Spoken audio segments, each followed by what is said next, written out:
65% of Gen Z report struggling with mental health in the last 2 years. See, a few years before finishing high school, I already knew I wasn't going to uni. It didn't just make sense to me, but I've spent the past few years working inside the system. Literally, I work in student accommodation, surrounded by university students and recent graduates every day. And let me tell you, I've seen what the system does to people. They come in full of hope, but by year 3, they're exhausted, confused, and burnt out. This isn't just my story, it's theirs, and I see it happen over and over again. So, why does burnout hit our generation so hard? For most of our lives, we've had our hands held. We show up to school, follow the curriculum, sit the exams, grind for tens and hundreds of hours. There's always someone telling you what to do next. Then you hit 18 and boom, you're told to pick a degree, a career path, maybe take on tens of hundreds in student loans, all before you even know who you are. So you do it because that's what everyone else is doing.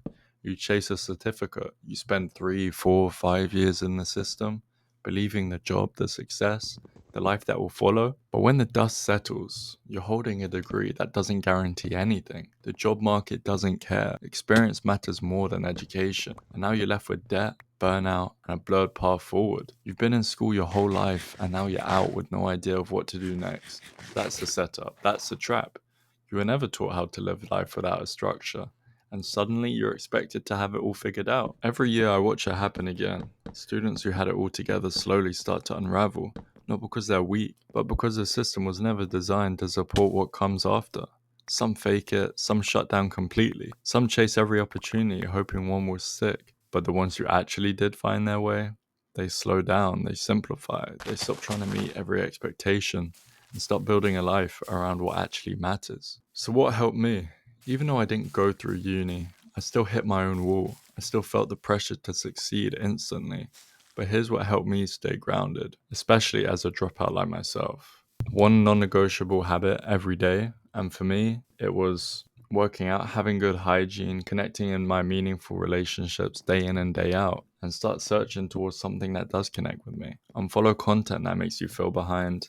We're on social media all the time for hours in a day. So we're consuming all of this fast success. I did this, I did that. And it's not sustainable. It's not good for our mental health. Next, I want you to default to routines over motivation. We end up making motivation our source of life, where depending on how motivated we feel, we're going to do this or we're going to do that. If you want to be successful, it's not about motivation. It's about building these routines. Build something that you can stick to and keep repeating it over and over. And I really want you to redefine progress inwardly, not by how fast everyone else is moving, but how you're feeling while you're working and those mini wins that you get along the way. So when I simplified, I got clarity. And when I stopped chasing everything, I started becoming someone I actually respected. See, this generation isn't broken, we're burnt out. And not because we're lazy, but because we were never taught how to slow down, reflect, or build direction without someone else handing us a syllabus. Graduation was supposed to be freedom, but feels more like a free fall. You're not behind, you're not a failure. You're just in the part that no one prepared you for, and that's okay, because this is where your real education starts. I know it's scary, but you're going to go through life and you're going to face failures, you're going to face setbacks, and you're going to be stuck at times. But just keep putting your best foot forward and work your butt off every day. Do some soul searching, find what jobs might feel meaningful to you, and start to chase it. I'll see you guys in the next one. Thank you for watching. I appreciate you for your time, and take care.